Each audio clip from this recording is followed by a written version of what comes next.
Welcome back to rising Pakistan. Mahnoor Khurshid जो कि पाकिस्तान की लीडिंग आर्किटेक्ट हैं और इंटीरियर डिजाइनर हैं, ले आई हैं आपके सवालों के जवाब। यानी कि आज उनका कोई टॉपिक नहीं है।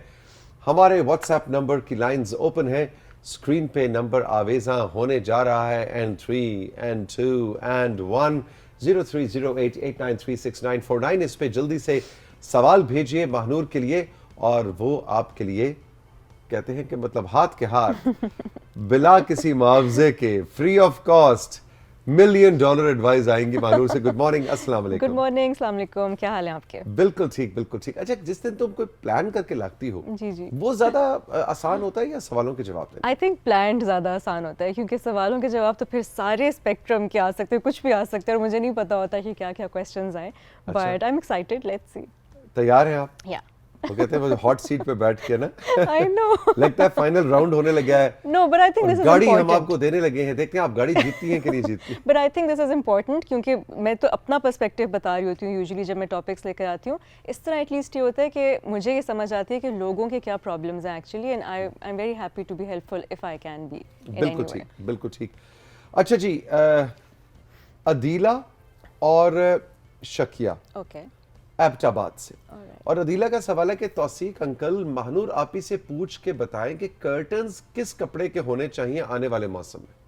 आने वाले मौसम में यानी हर मौसम यानी अब के आहिस्ता हिसाब आहिस्ता से गर्मियां change। आ रही हैं, तो Yeah. कर्टन्स किस कपड़े के? सो गर्मियों में जो मेरा अपना फेवरेट मटेरियल है यूज़ करने के लिए वो शेयर कर्टन है, जिसमें से आपकी लाइट भी पास थ्रू करती है लेकिन प्राइवेसी भी एट द सेम टाइम आपकी आ जाती है। जैसे कि नेट हो गया, शेफॉन हो गया, कोई भी आप लिनन का कपड़ा इस्तेमाल कर सकते हैं जो थोड़ा सा सी थ्रू हो। और अगर आपको उसके पीछे उसको ब्लैकआउट करना है तो आप कोई ब्लाइंड ऐसा यूज़ कर सकते हैं जो सॉलिड कपड़े का हो, लेकिन दिन में ज़रा रोशनी और हवा के लिए, क्योंकि जब हवा पास करती है उन कर्टन्स में से तो वो बहुत अच्छी लगती है। लेकिन अब ये भी है कि आगे चलकर अब एबटाबाद से इन्होंने हमें याद किया, एबटाबाद में तो इतनी गर्मी नहीं पड़ती, Yeah. लेकिन पाकिस्तान के वो इलाके जहाँ गर्मी बहुत ज्यादा पड़ती है वहां फिर दोपहर में 2 बजे से 5 बजे तक इतनी तेज धूप होती है कि आपको लगता है कि बड़ा जरा मोटा कपड़ा होता बिल्कुल। और रोशनी ना आती। तो उसके लिए यूजुअली हम लोग डबल कर्टन यूज़ करते हैं कि पीछे की साइड पर एक हैवी कर्टन आ जाए और आगे की साइड पर शेयर कर्टन, या फिर वाइस वर्सा कि पीछे शेयर कर्टन हो जाए और आगे हैवी। तो आप अपनी नीड के मुताबिक हैवी कर्टन को ऊपर नीचे या साइड पे कर सकते हैं। अच्छा जी, लोअर दीर से हमें याद किया है शकील ने, और शकील कहते हैं जी मुझे लोअर दीर बहुत पसंद है, तो नाम जरूर लीजिएगा। लो भी शकील, हमें तुम भी बहुत पसंद हो, तुम्हारा नाम मिलेंगे। महानूर आप इससे सवाल ये है कि मैं अपने 2 महीनों की तनख्वाह जमा करता रहा ओके, और फिर जाकर मैंने बहुत से पौधे लिए, नाइस। लेकिन हुआ क्या, सारे पौधे मर गए। महानूर आपी चंद पौधों के नाम ऐसे तो बता दें कि जो हर मौसम में चले और तनख्वाह जाया ना हो और दुख ना हो पौधे मरने का। ये तो हमने इसके बाद आपको याद होगा एक पूरा डिटेल शो किया था पूरा कि शो हमने किया था आपने इस पे। अपने मौसम के और अपनी जगह के जिस जहाँ पे आप रह रहे हैं वहाँ के जो लोकल पौधे हैं आपने वो यूज़ करने हैं सबसे ज़्यादा, और उनका ये ख्याल करना है कि कौन से पौधे को लाइट चाहिए, कौन से पौधे को हवा चाहिए, कौन सा आप इंडोर रख सकते हैं, कौन सा आप आउटडोर रख सकते हैं। सो पहले तो आप थोड़ी सी अपनी दीर से इनका मैसेज है, राइट? तो आप थोड़ा सा अपनी एरिया जी, का दीर से, लोअर दीर से। जी कि रिसर्च करें कि वहाँ पर कौन से पौधे चलते हैं। मैंने इस्लामाबाद और पिंडी और मरी एरिया के थोड़े से पौधे बताए थे, जिसमें इंडोर अगर आपने रखना है तो आप पाम यूज़ कर सकते हैं, आप मनी प्लांट यूज़ कर सकते हैं, लेमन के जो पौधा होता है वो इंडोर चल जाता है। स्पाइडर प्लांट एक बहुत अच्छा प्लांट है, और स्पाइडर प्लांट की तो खासियत ये है कि वो बहुत ही ख़राब कंडीशंस में भी, मतलब बेचारे को पानी ना भी दें हफ्ता हफ्ता, वो फिर भी चलता रहता है। Okay. तो बहुत से लो मेंटेनेंस प्लांट्स हैं। आप इनिशियली अगर आप बिल्कुल शुरू कर रहे हैं अपनी गार्डनिंग की जर्नी तो आप ऐसे प्लांट्स यूज़ करें जो बहुत लो मेंटेनेंस हैं। Google is our best friend in that way. आप लोअर दीर का अपने ढूंढें कि कौन से प्लांट्स वहाँ के लोकल हैं और उसमें से जो सबसे लो मेंटेनेंस हैं वो आप अगर हम देखें। गूगल से कहें कि लोअर दीर पाकिस्तान में I'm sure- कौन से प्लांट्स, तो वो जवाब आ और जाएगा। अगर लोअर दीर से आपको नहीं भी मिल रहा तो आप नॉर्थ लिख दें, आप माउंटेन्स लिख दें, पाकिस्तान लिखें, आपको हर चीज़ मिलती है word by word. Interesting, Yeah. Interesting. अच्छा जी, भक्कर से बिलावल ने हमें याद किया, और बिलावल कहते हैं महानूर आपी लोग कॉर्नर प्लॉट को क्यों तरजीह देते हैं? क्या घर ज्यादा खूबसूरत बनते हैं या उनकी कीमत ज्यादा हो जाती है? क्योंकि मैं अब इतने पैसे इकट्ठे कर चुका हूं कि प्लॉट ले सकूं। राइट। आजकल प्लॉट ढूंढ रहा हूं, फैमिली वाले, दोस्त, अहबाब सब ये कहते हैं कॉर्नर प्लॉट लो, कॉर्नर प्लॉट लो। तो ये क्यों कहते हैं? फर्स्ट ऑफ ऑल कॉन्ग्रेचुलेशंस कि आप अपना प्लॉट जो है वो ले रहे हैं। और दूसरी बात है कि corner plot as an architect मुझे बहुत पसंद है, क्योंकि उसकी आपको दो साइड्स की एलिवेशन जो है वो काफ़ी अच्छी बन जाती है। अगर आपका वन सिर्फ फ्रंट आ रहा है फॉर एग्जांपल एलिवेशन में, तो वो भी अच्छा है, लेकिन एज अ कॉर्नर प्लॉट आपकी टू साइडेड एलिवेशन अच्छी बनती है और it's interesting to design it as well, और देखने में भी पसंद अच्छी लगती है। और अगर वो रोड साइड पर नहीं है और रोड एंड का कॉर्नर प्लॉट है, तो आपको साथ ग्रीन एरिया बहुत एडिशनल इस्लामाबाद में ख़ास तौर पे मिल जाता होता है। तो आई ऑल्सो बिलीव कि कॉर्नर, अगर आपके पास चॉइस है तो may be go for a corner plot, अगर पैसे हैं, अगर पैसे हैं, जो कि मुझे लग रहा है बिलावल के मैसेज से के हैं। बिल्कुल। अच्छा जी, कराची से मनाहिल। ऑलराइट। मानूर आपी, एक तो आपसे गिला है, हम आपसे नाराज हैं। आपने वादा किया था कि आप अपने घर की वीडियो दिखाएं। या कैमरा उधर कट करें ना जी, जरा दिखाएं ना जी, शर्मिंदा लोग कैसे होते हैं। नहीं, आई नो मैंने बिल्कुल कहा था, और मुझे बिल्कुल एक्चुअली काम के साथ टाइम नहीं मिल रहा कि मैं एक अच्छी सी वीडियो बना सकूं। तो बट ये कि क्योंकि उसमें आपको पता है लाइट का बहुत प्ले होता है कि आपको दिन में वो वीडियो बनानी होती है, और मेरे काम की अनफॉर्चुनेटली मसरूफियत थोड़ी सी ऐसी है कि नहीं, लेकिन I'm not able to.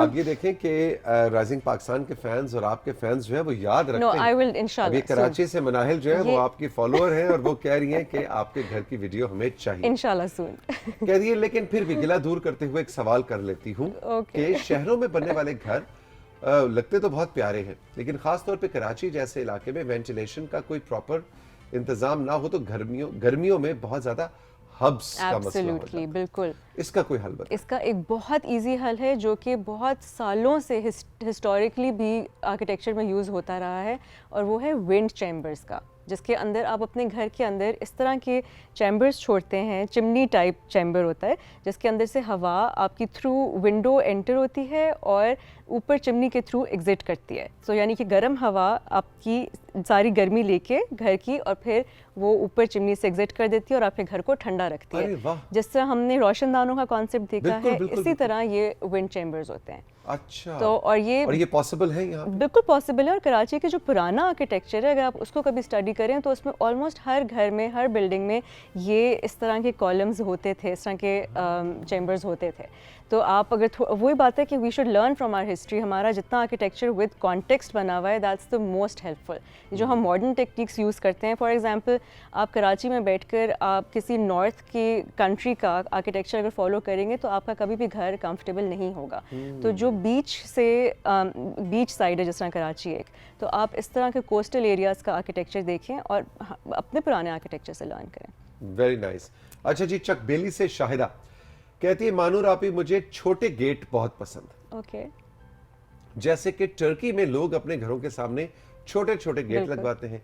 हम चकबेली में रहते हैं और मैंने भी ऐसा एक गेट बनवा के लगवा लिया। क्यूट। मेरी अम्मी ने क्या किया, ये अम्मी जब आ जाती है ना कहानी के अंदर, तो वो ट्रैक के अंदर ना ट्विस्ट आ जाता है, फिर वो ड्रामा हिट हो जाता है। इस ड्रामे के अंदर भी हिट होने का एक फैक्टर आ गया। अम्मी ने क्या किया, अम्मी ने उसके ऊपर एक वायर लगवा दी, सेफ्टी वायर, कि आजकल के हालात के मुताबिक जरा घर में सेफ्टी होनी चाहिए। अब इतनी कोई बुरी लुक आ रही है कि मेरा सारा कॉन्सेप्ट खराब हो गया। अब मुझे बताएं मैं क्या करूं, अम्मी को भी नाराज नहीं कर सकती। कोई ऐसा स्मार्ट गेट बताएं जो सेफ भी हो और छोटा भी। ये बड़ा मुश्किल सवाल है। एक्चुअली जो छोटे गेट्स मुझे खुद पर्सनली बहुत पसंद है, लेकिन जो इनकी अम्मी का कंसर्न है ना, that's a very valid concern कि सेफ्टी वाइज वो ऑब्वियसली बहुत इजी टू वो कोई होता जंप है, करके जंप उसमें आ करके अंदर आ सकता है। सो अभी जो रिसेंटली हमने कुछ क्लाइंट्स को सजेस्ट किया है, वो वायर ऊपर से गुजारते हैं जिसमें हल्की सी हम करंट छोड़ देते होते हैं। इट्स एन इलेक्ट्रिक वायर, और उसके ऊपर आप डिस्क्लेमर लिखा हुआ होता है, आपने बताया हुआ होता है कि ये इसमें इलेक्ट्रिक शॉक है, तो बी केयरफुल। लेकिन ये एक तरीका है, यानी कि चोर को आने से पहले आप बता दें आप कितने चोर फ्रेंडली हैं। या क्या कहते हैं, चोर को हमने बताना है कि भाई आपको तुम चोट ना आपने लगे। बिजली छोड़ी हुई है, करंट छोड़ा हुआ है, लेकिन चोर हम तुमसे इतना प्यार करते हैं कि हमें तुम्हारी सेहत और जिंदगी की हिफाजत का ख्याल है। बिल्कुल। या तो आप सोच लें कि आपको चोरी ज्यादा इंपॉर्टेंट है या अपनी जिंदगी ज्यादा इंपॉर्टेंट अच्छा, है। अब एक मेरा आपसे सवाल है कि चोर तो चलो अगर 5 जमातें पढ़ा हुआ होगा Yeah. तो वो तो पढ़ लेगा। वो जो बेचारी बिल्ली आई हुई है हमसायों की, वो बिल्ली जब उसमें पाँव रखेगी तो उसको करंट लग जाएगा। अब वो उस तरह का आप ये थोड़ा, बहुत ही एनिमल आई नो राइट्स के अगेंस्ट यूर चीज़ है। राइट, लेकिन थोड़ा हाई रखे ना उसको, आप इस तरह की उसको एक्सेस ना दें, जहाँ बीच बिल्ली ना में पहुंच सके। बिल्ली ना पहुंच सके, थोड़ा सा डिस्टेंस बिल्ली दे तो दें, दरख्त के ऊपर भी पहुंच जाती है। एज इन दीवार के ऊपर, गेट के ऊपर थोड़ा डिस्टेंस दे दें कि बिल्ली अगर गेट के अंदर जा भी रही है तो उसको एटलीस्ट वो मिल जाए, लेकिन इंसान ना गुजर सके उसके अंदर। या वहां पे आप लिख के लगा दें कि बिल्लियों का आना मना है, ताकि बिल्ली पढ़ ले और वहां पे ना आए। लेकिन ये कि छोटे गेट्स का कॉन्सेप्ट बहुत अच्छा है, अगर आपका एरिया जो है वो सेफ है और सिक्योर है तो अम्मी को कन्विंस हम कर सकते हैं, हमें पिक्चर भेजें, हम उसका कोई और भी आइडिया निकाल सकते हैं। बिल्कुल ठीक है। अच्छा जी, ये बड़ा दिलचस्प सवाल आया ओके। वेहाड़ी से, ताहिर का सवाल, बहुत मजा आया। गुड मॉर्निंग तौसीक अंकल, महानूर आपी कैसे हैं? बिल्कुल ठीक Tahir, thank you very much. Mahnoor आपी से सवाल है कि हमारे गांव में, जी, जो कि वेहाड़ी से बिल्कुल करीब है, सिर्फ 2 रंगों का इस्तेमाल किया जाता है घर में अपने फर्नीचर के इंटीरियर में। सोफा कवर्स और सेंटर पीस इन्हीं रंगों में बनाए जाते हैं। हर घर में यही 2 रंग इस्तेमाल किए जाते हैं। वो 2 रंग हैं व्हाइट और पिंक। Oh okay. अब मसला यह है कि मेरी शादी हो रही है और मैं नहीं चाहता कि मेरी होने वाली बीवी अपने साथ यही 2 रंग लेकर आए, व्हाइट और पिंक। तो हम आजकल अपने फ्यूचर घर का फर्नीचर सोच रहे हैं, कोई 2 अच्छे रंग हमें सजेस्ट करें जो व्हाइट और पिंक ना हो। वाह, कितना अच्छा सवाल। आई एम सो हैप्पी कि he is thinking in these terms के डिफरेंट करना चाह रहे हैं अपना इंटीरियर। वेल, अगर गांव में है, क्योंकि मैं हमेशा इस तरह से इंटीरियर सोचती हूँ कि अगर वो शहर में है या अगर वो गांव में है या अगर वो बीच साइड पर है तो उसका क्या कलर्स होने चाहिए रिगार्डिंग इट्स कॉन्टेक्स्ट, के आगे पीछे के एरियाज कैसे हैं।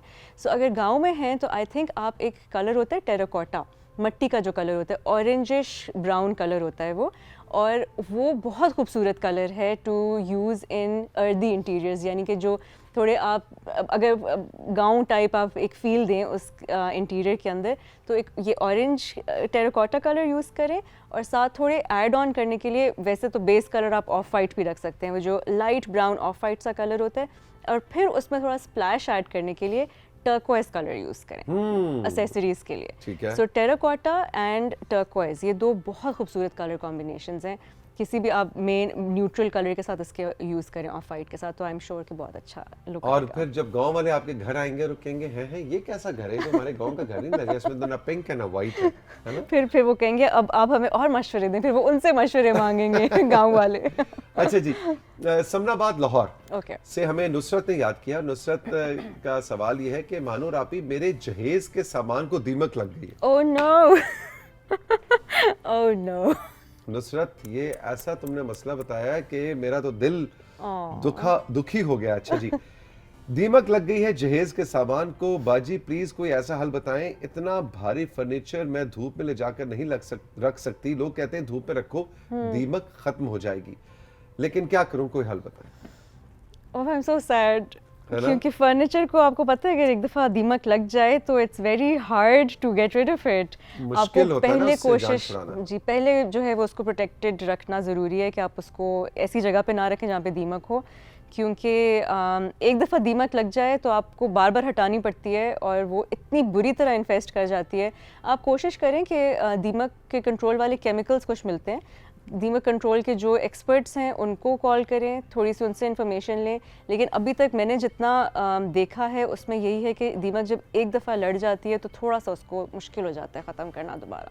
तो हम आपको डिस्करेज नहीं करना चाहते, लेकिन ये है कि लेकिन please contact an expert on termites, जो दीमक के एक्सपर्ट्स होते हैं, और काफ़ी सारे हैं मार्केट में जिनके पास ये केमिकल्स भी हैं और जो ये काम जानते हैं। Because I am not an expert, तो मैं ऐसी कोई बात नहीं कहना चाहती कि कोई गलत मैं मशवरा दे दूँ अपनी तरफ से। तो प्लीज़ उनसे कॉन्टैक्ट करें, hopefully they will have an बिल्कुल ठीक। अच्छा जी, अब जरा जल्दी जल्दी चलेंगे क्योंकि वक्त कम है और मुकाबला सख्त। डॉक्टर नौशीन भी हैं और नादिर गुल भी आ चुके हैं जो कि CEO हैं पाकिस्तान पॉवर्टी एलिविएशन फंड के, और आज हमने पाकिस्तान से गुर्बत को खत्म करने के हवाले से उनसे $1 मिलियन एडवाइस ले लेनी है गुल साहब से। ठीक है ना जी, तो आप हमारे साथ रहिए राइजिंग पाकिस्तान में, लेकिन जल्दी जल्दी आपके 2-3 सवाल हैं जो कि महानूर आपी से कर लेते हैं। भक्कर से हमें मुजम्मिल खान साहब ने याद किया। जी। महानूर आपी, घर में डेकोरेटेड प्लांट्स रखने की सबसे अच्छी और अप्रोप्रिएट जगह क्या है?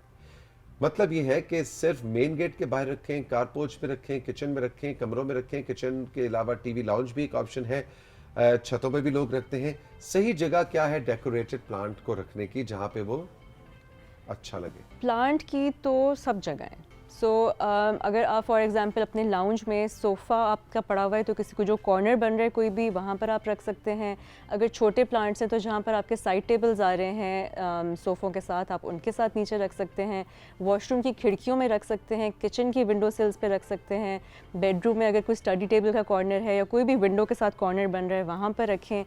पोर्च में तो खैर आप बड़े छोटे हर साइज से करें। सो या प्लांट्स आप हर जगह पे रखें।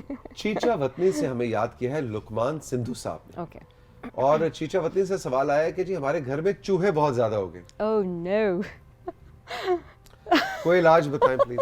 अच्छा जी, मैं अब इंटीरियर डिजाइनर से ना वो बन जाती हूँ। हाँ मतलब चूहों की एक्सपर्ट ख्वातीन हज़रात, राइजिंग पाकिस्तान में आपको एक बार टोट के देने वाली aunty. Back to rising Pakistan. हमारे साथ आज महानूर खुर्शीद मौजूद है जो कि चूहों को मारने के एक्सपर्ट है।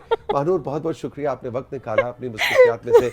जाहिर है चूहों को मारने का काम आप ऐसा करती हैं जिसमें बहुत ज्यादा आपका वक्त सर्फ होता है, लेकिन आपने राइजिंग पाकिस्तान के लिए वक्त निकाला, हम आपको वेलकम कहते हैं।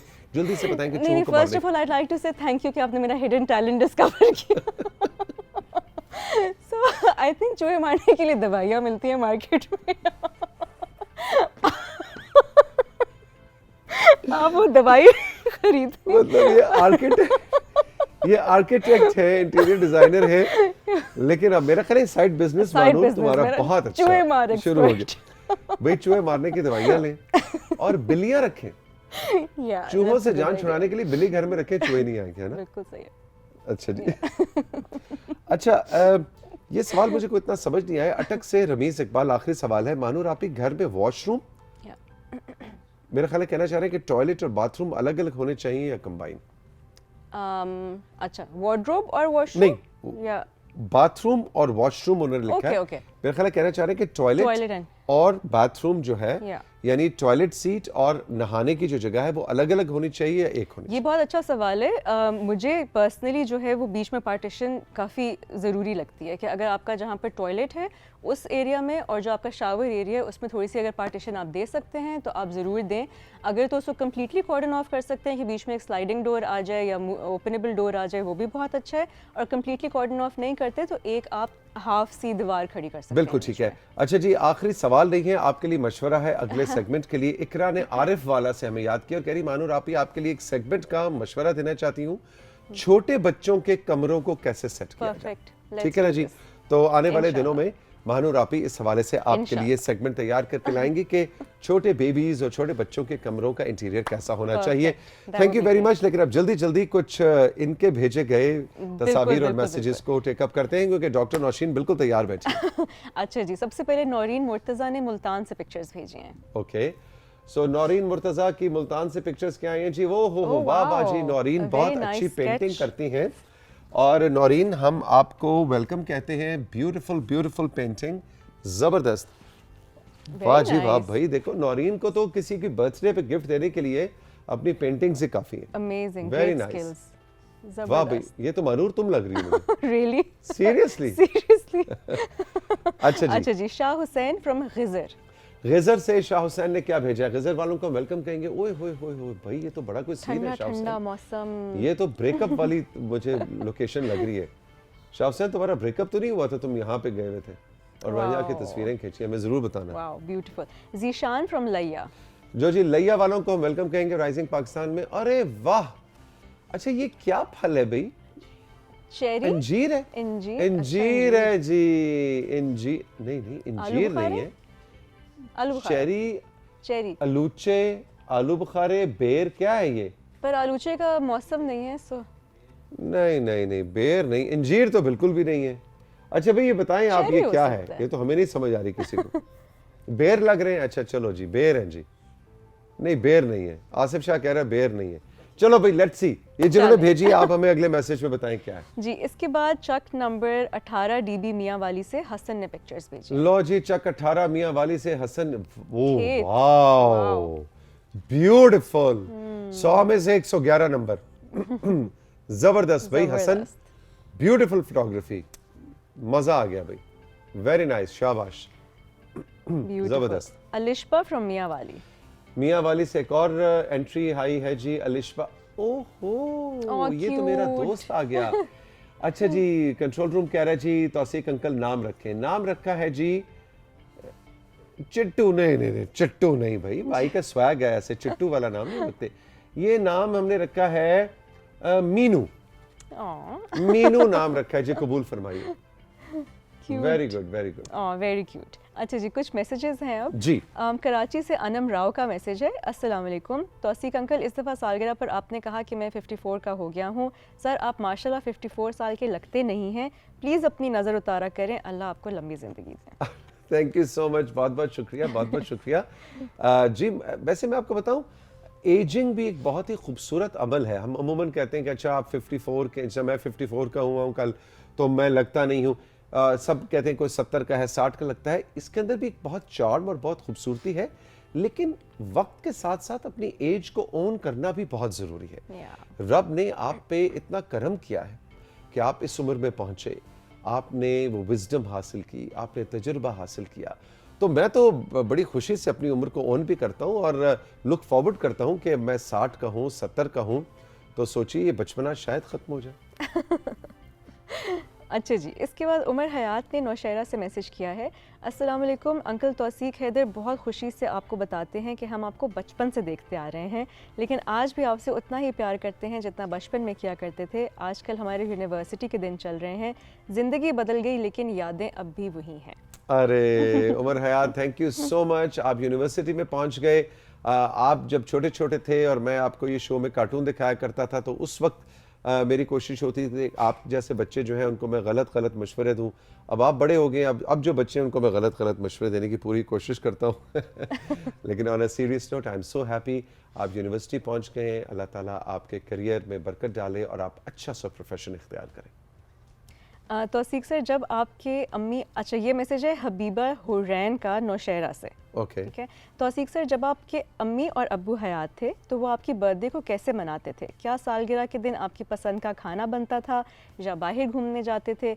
इसके अलावा आप अपनी अम्मी को माजी, मम्मी, मामा या अम्मी कहते थे, और आपका ये नाम किसने रखा था? इसका मतलब क्या है? तौसीफ और तौकीर तो सुना था, लेकिन तौसीक नाम खासा मुनफरिद है। सवाल ज़्यादा हैं, जवाब सबके ओए दीजिएगा। होए, तो बहुत सारे सवाल हो गए, जरा जल्दी जल्दी चलते हैं। कंट्रोल रूम कह रहे हैं टाइम भी बहुत कम है, लेकिन एक एक करके जरा 4 सवाल हैं। पहला सवाल क्या था कि अम्मी अब्बू बर्थडे कैसे सेलिब्रेट करते हैं? बर्थडे ऐसे सेलिब्रेट करते जी, हम सब बहन भाइयों की बर्थडे ऐसे सेलिब्रेट होती, जो उसकी पसंद की चीज़ है वो घर में पकती थी। हम कहीं बाहर रेस्टोरेंट्स वगैरह में उस जमाने में जाने का इतना वो होता भी नहीं था रिवाज, लेकिन आपकी पसंदीदा चीज़ घर में पकती थी और सब खुशी से बैठ के इकट्ठे खाना खाते थे। तो ऐसे बर्थडे सेलिब्रेट होती ग्रेट। थी। और आप अपनी अम्मी को क्या कहते थे? अम्मी कहता था जी, अम्मी को हम सब अम्मी कहते थे। और लेकिन अब्बू को आपने सवाल नहीं किया, लेकिन मैं बताऊं, हम अपने अब्बू को, अपने वालिद को अब्बी कहा करते थे। अच्छा, क्यूट। तो अब्बी और अम्बी जी। क्यूट। और आपके नाम का मतलब क्या है और मेरे किसने रखा था? जी, मेरा नाम तौसीक हैदर मेरे वालिद ने रखा था, जो कि एक शायर थे, अदीब थे, मुतरज्जम थे। और इसका मतलब ज़रा मुश्किल नाम है, बहुत अनकॉमन नाम है। इसका मतलब है किसी चीज़ की तौसीक करना, किसी चीज़ को सर्टिफाई करना, किसी चीज़ को ऑथेंटिकेट करना, कि मैं इस बात की तौसीक करती हूँ या करता हूँ कि जो है ये प्रॉपर्टी जो है वो इब्राहिम सिंधु साहब की प्रॉपर्टी है, तो इसको मैंने अगर सर्टिफाई किया, ये काफ़ी लीगल डॉक्यूमेंटेशन की सर्टिफिकेशन के मानों में इस्तेमाल होता है। किसी चीज़ को ऑथेंटिकेट करना, किसी चीज़ की तौसीक करना, तौसीक करना जी। अच्छा जी, Madiha Nazir from Abbottabad, happy birthday Tauseeq sir, मेरी आपके लिए हमेशा दुआ होती है। अल्लाह आपको सेहत वाली ज़िंदगी दे, आपके वो ख्वाब जो आज तक पूरे नहीं हुए वो पूरे हों, आमीन। एक बार फिर बहुत सी दुआएं। बहुत बहुत शुक्रिया आपका भी और तमाम उन नाजरीन का, साथियों का, जिन्होंने मुझे सालगिरह की मुबारक दी, PTV के सारे दोस्तों का, बाकी तमाम फैमिली और दोस्तों का। ये आपकी मोहब्बत है, एंड आई फील ब्लेस्ड। ये इसमें कोई फ़ख्र की बात नहीं होती। लोग कह रहे हैं अच्छा जी आपके तो इतने केक कटे, ओहो हो वाह वाह जी वाह वाह, ये होती है बर्थडे। मेरा ख्याल है ये रब की इनायत है, जब आपको इतना प्यार करने वाले, इतनी मोहब्बत करने वाले लोग हों। केक एक कटे या केक 30 कटे, इससे फ़र्क नहीं पड़ता। अगर उन 30 केकों में खुलूस नहीं है और उस एक केक में खुलूस है, तो मेरा ख्याल है वो एक केक उन 30 पे भारी है। इसलिए जो खुलूस के साथ अगर आपको सिर्फ कोई विश नहीं भी करता, घर बैठ के सिर्फ दुआ भी दे देता है कि जाओ तुम्हें सेहत मिले, ज़िंदगी मिले। मेरा ख्याल है इससे अच्छी रब की देन और कोई नहीं है। लेकिन आप सबका बहुत बहुत शुक्रिया कि आपने सालगिरह की मुबारकबाद दी। बहुत बहुत शुक्रिया Manur, thank you very much. बहुत अच्छे मैसेजेस अभी और भी हैं मानूर के बाद, लेकिन आने वाले दिनों में उनको शामिल करेंगे। चल के लेंगे एक छोटा सा ब्रेक, और ब्रेक के बाद डॉक्टर नौशीन आ रही हैं और आपके लिए एक इंपॉर्टेंट अहम सेगमेंट लेके आ रही हैं कि हमारी हड्डियां, हम अपनी हड्डियों को मजबूत करने के लिए अपनी ग़िज़ा, अपनी खुराक, अपनी डाइट को कैसे चेंज कर सकते हैं कि ख़ास तौर पे बुढ़ापे की हड्डियां जो हैं वो मजबूत रहें। एक छोटा सा ब्रेक, ब्रेक के बाद मिलते हैं। रहिए हमारे साथ। ये है राइजिंग पाकिस्तान।